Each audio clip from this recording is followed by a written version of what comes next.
याद कर करके कि सभी लेखकों का जीवन परिचय। तो आज हम आपके लिए लाए हैं एकदम नॉर्मल और एकदम सरल भाषा में लेखकों का जीवन परिचय, जो कि एक कॉमन है और आप सभी लेखकों में लिख सकते हो। आपका फिर हमारी स्टडी लैब कोचिंग क्लासेस में फिर से आपका स्वागत है। और आज हम पढ़ेंगे क्या, लेखकों का जीवन परिचय।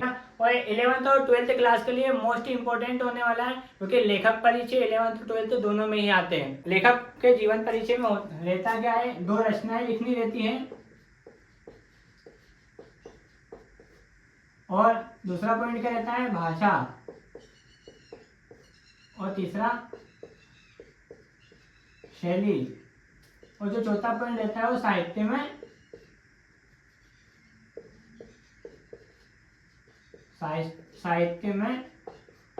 स्थान।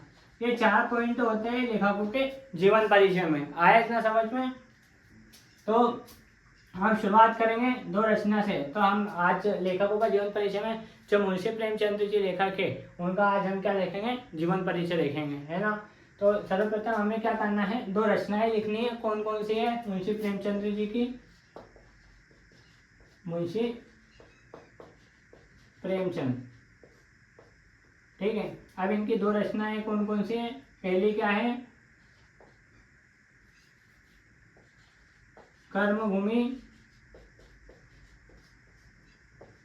दूसरी क्या है, रंगभूमि, गबन, गोदान, ये सब क्या है, मुंशी प्रेमचंद जी की रचना है। तो आपको सर्वप्रथम 2 रचनाएं लिखनी है, उसके बाद आता है दूसरा पॉइंट क्या, भाषा का, है ना। अब भाषा लिखेंगे हम। क्या करना है, जो लेखक है मुंशी प्रेमचंद जी, है ना, तो सर्वप्रथम इनका नाम लिखना है, मुंशी प्रेमचंद, मुंशी प्रेमचंद जी की भाषा शुद्ध, है ना,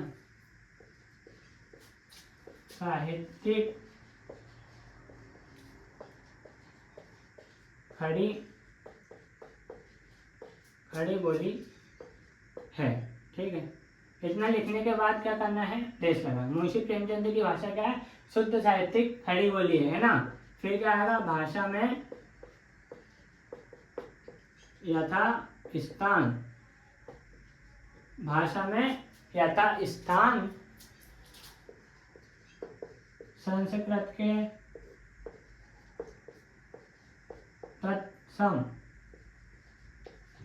तत्सम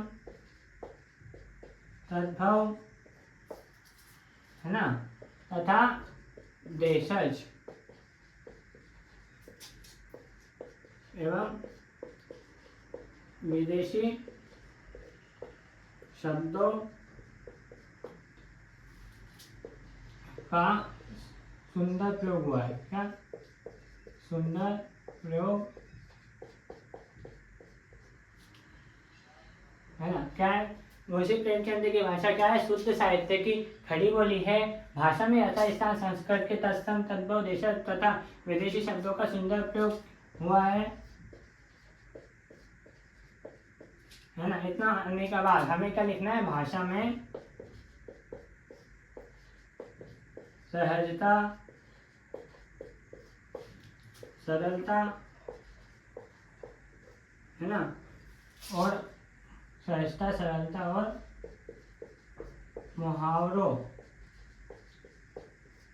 मुहावरे एवं लोकोक्तियों के प्रयोग से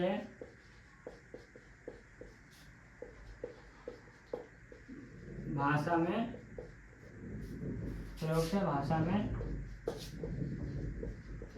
कसावट आ गई है ना। फिर क्या लिखना है, इनकी भाषा में विषय व भाव को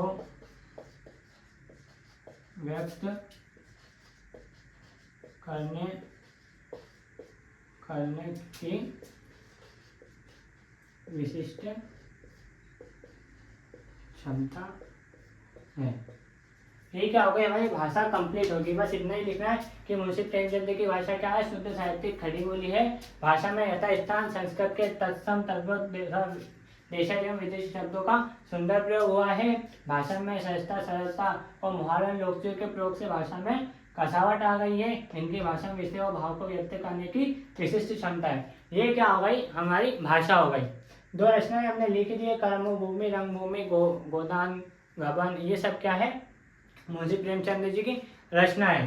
बाकी भाषा भी कंप्लीट हो चुकी है। अब बची शैली और साहित्यिक स्थान, है ना, साहित्य में रहने वाले शैली, है ना। तो दो रचनाएं होगी, भाषा भी होगी। अब बची क्या, तीसरा पॉइंट क्या है हमारा, शैली। तो हम शैली में क्या लिखेंगे, पहले हम लिखेंगे लेखक का नाम, मुंशी प्रेमचंद, ठीक है। मुंशी प्रेमचंद ने विषयानुसार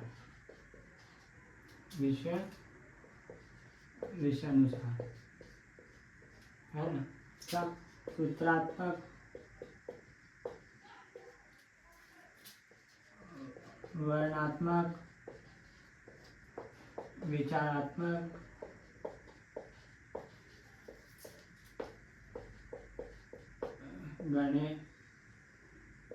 गणेशात्मक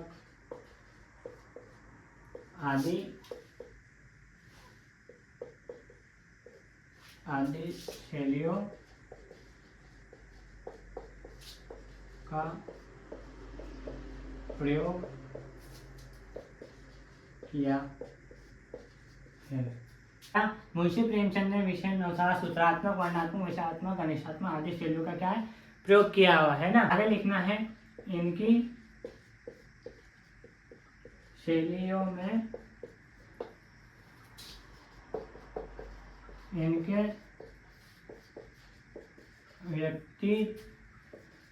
व्यक्तित्व की छाप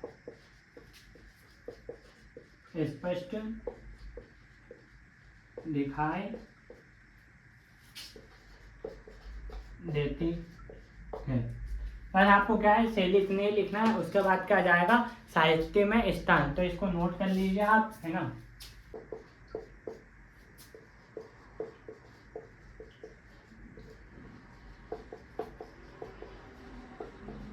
जो हमारा चौथा पॉइंट है वो क्या है, साहित्य में स्थान। तो लेखक का नाम लिखना है, मुंशी प्रेमचंद, है ना। हिंदी भाषा में श्रेष्ठतम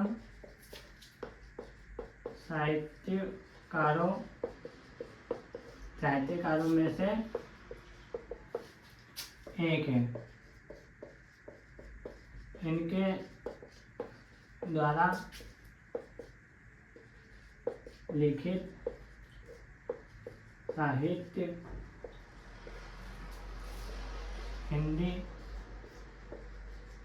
साहित्य की अनमोल धरोहर है ना।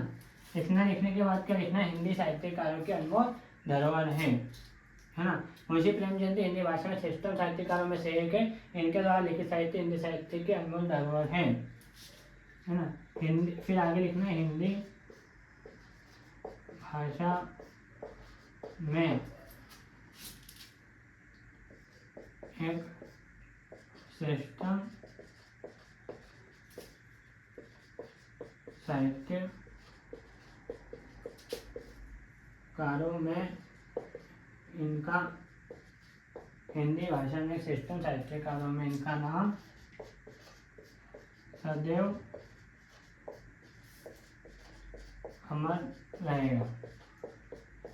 ठीक है, ये क्या होगा, हमारा साहित्य में स्थान जो कि कंप्लीट हो चुका है ना।